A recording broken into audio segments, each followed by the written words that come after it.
안녕하세요. 백두산 금융연구소의 백두산입니다. 2월 11일 화요일 이슈와 시황 살펴보도록 하겠습니다. 자, 어제도 미국은 올랐습니다. 재료는 뭐 그거죠. 또 뭐 전염병이 어쩌고 저쩌고, 그리고 뭐 미국 경제에 대한 기대감, 이 정도입니다. 근데 이게 그 내용을 살펴보시면은 이게 우리한테 우호적인 것만은 아니라는 거를 좀 아실 수가 있겠습니다. 자, S&P 선물, 나스닥 선물, 신고점, 나스닥은 신고가 썼고요. S&P는 뭐 어쨌든 어제가 빠져야 될 자리, 어제가 빠지자면은 빠질 수 있는 자리인데 안 빠지고 오히려 좀 양봉을 뽑아줬기 때문에 오늘도 좋지 않을까라는 생각입니다. S&P 현물 지수로 보면은 중간중간 이빨 빠진 데가 보여서 어쨌든 이 부분은 다 소화하고 가야 될 것 같다. S&P 3225라는 자리에서 갭상승을 시작해서 이번 지금 시세가 이어지고 있는데, 미국도 이거는 좀 쥐어짜는 상승이라 최소 다시 3225는 다시 확인하러 내려올 것이다 라는 게 일단 제 생각입니다.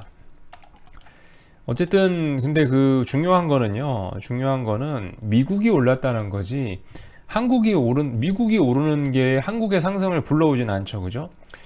미국이 올랐기 때문에 한국이 올라야 된다. 잘못된 겁니다. 그죠? 좀 어제 저녁 미국장에서 있었던 일들을 좀 구체적으로 살펴보겠습니다. 미국 주식 말고 다양한 게 있죠. 원자재, 뭐 골드라든가 아니면은 채권이라든가 아니면은 뭐 여기 그죠? 하여튼 다양한 것들이 있습니다. 아니면 화폐, 유로화. 지금 제가 누누이 말씀드리는데 지금이 어떤 자리다?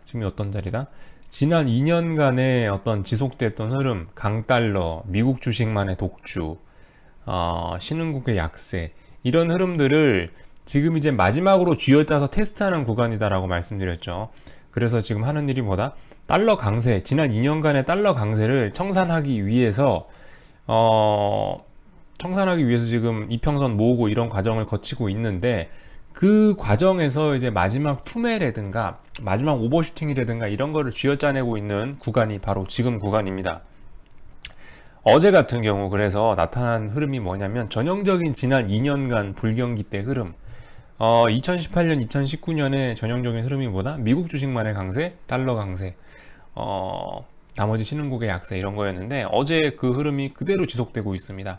그러니까 어제 미국이 올라도 지난 2년간 코스피가 어땠다? 박살났다. 지난 2년간 미국만 올랐다라는 거. 그래서 오늘 한국이 별로 좋지 않을 거다라고 지금 얘기를 하고 있는 건데, 좀 구체적인 내용을 보면은 유로화입니다. 이게 유로화죠. 유로화 보시면은 이렇게 어제 한 번쯤 저점에 대한 지지력을 보여줄 수도 있던 자리에서 다시 한번 쥐어짰습니다.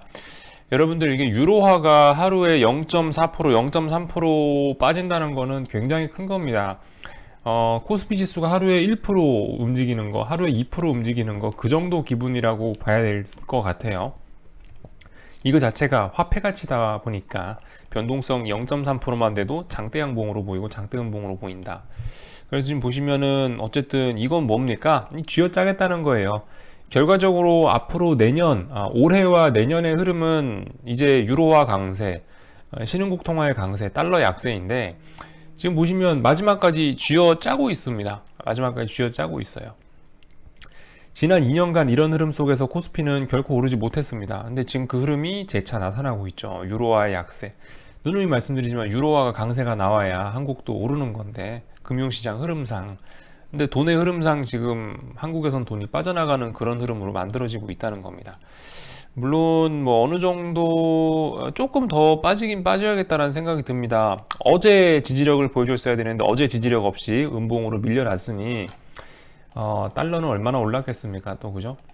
달러 그림을 한번 볼까요?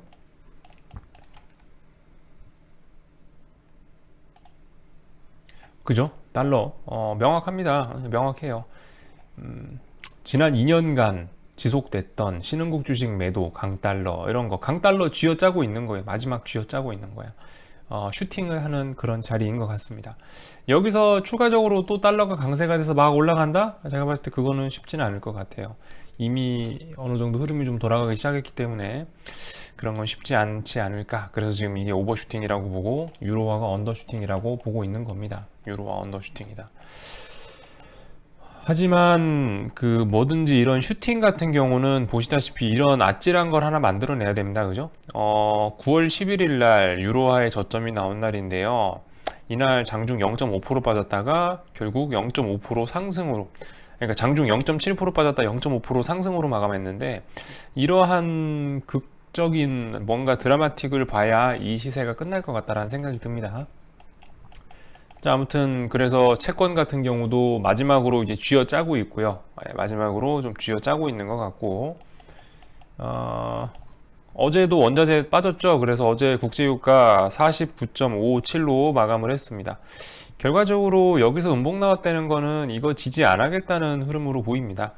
49.5 정도의 지지력을 가지나 생각을 했는데, 여기선 반드시 양봉 나와야 될 자리인데 어제 음봉 나왔다는 거는, 이거는 49 깨고 48, 47 한번 보겠다는 것 같아요. 국제유가 빠지고 있고, 구리도 어제 뭐 별로 좋은 모습은 보이지 않았습니다. 어쨌든 이런 거 보면 이제 지난 2년간의 흐름이에요. 그죠? 주식, 미국 주식만의 강세고 한국 주식은 더럽게 빠지는 그런 흐름이 나타나고 있다. 지난 2년간 요렇게 한국 주식 빠질 때 미국 주식은 어땠나요?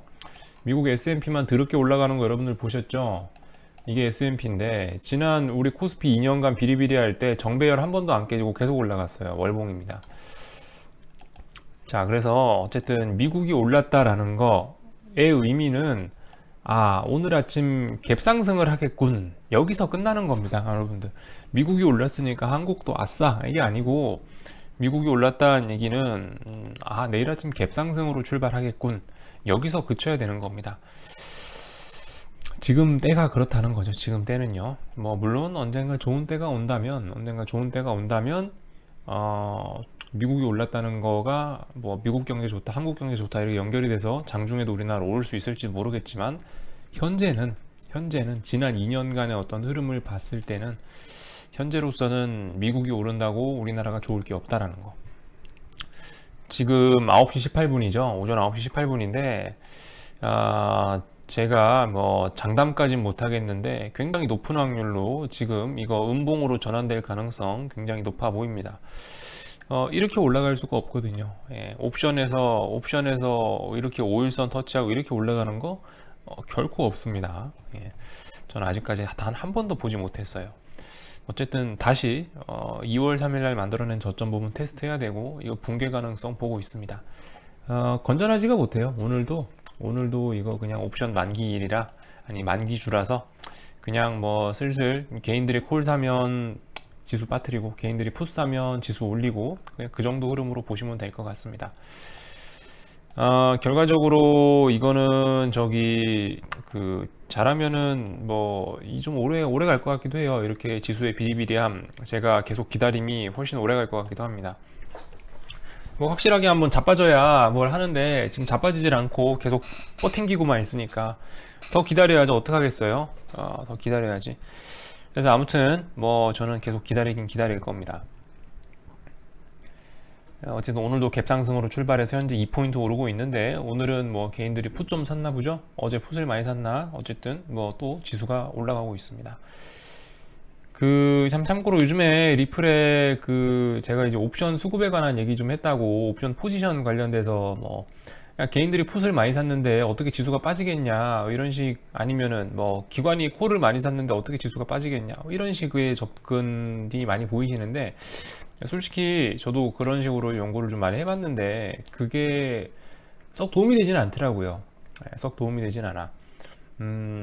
뭐 어쨌든 영상을 한 편 올리긴 올렸는데, 그와 관련된 거를, 여기까지는 옵션은 외국인과 기관은 보험 차원에서 하는 것 같습니다. 그래서 뭐 100억을 샀다 라고 하면 물론 많은 수량이긴 하지만, 그들이 갖고 있는 주식은 몇 천억에 달하니까 뭐 100억 정도라면은 해지하는 물량으로 옵션 살 수도 있다라는 게 제 생각입니다. 그래서 옵션 누적 뭐 포지션 이런 거는 크리티컬한 요소는 아닌 것 같아요. 그냥 참고만 하고, 야 개인 놈들이 풋을 많이 샀네, 야 기관 놈들이 콜을 많이 샀네, 이런 것들 보면서 감탄이나 한 번씩 하시면서 넘기는 용도로 사용하시는 게 어떨까라는 게 제 생각입니다. 자, 아무튼 건전하지 못한 상승들을 뭐 지속하고 있는데, 딱히 뭐 드릴 말씀은 없는 것 같습니다. 어제 말씀드린 게 증시 일정 중에서 그게 오늘 저녁일 거예요. 아마 연준 파월 의장이 오늘 여기 있습니다. 여기 보시면 여기 나와 있죠. 페드 체어 파월 테스티파이스 써 있죠. 의회 증언이 있다. 오늘 하고 내일입니다. 이틀 일정에 들어가 있으니까 이거를 좀 보시는 게 좋을 것 같아요. 말씀드렸다시피 금리 인하에 대한 기대감이 시장에서는 약간 형성되고 있는데 제가 봤을 땐 금리 인하할 양반이 아니다. 예. 와, 삼성 SDI 또 3% 오르고 있죠. 예, 미친 것 같아요. 삼성 SDI는 아무래도 그냥 놔줘야 될 것 같은 생각이 듭니다. 국제유가, 아무튼 국제유가를 뭐 베팅을 하고 싶긴 한데 좀 더 빠질 것 같으니 좀 더 기다려 보고요. 뭐 어쨌든 오늘 할 말은 다 한 것 같습니다. 할 말은 다 한 것 같고요. 궁금한 거 있으시면 리플 남겨주시고요. 여기쯤에서 마치도록 하겠습니다.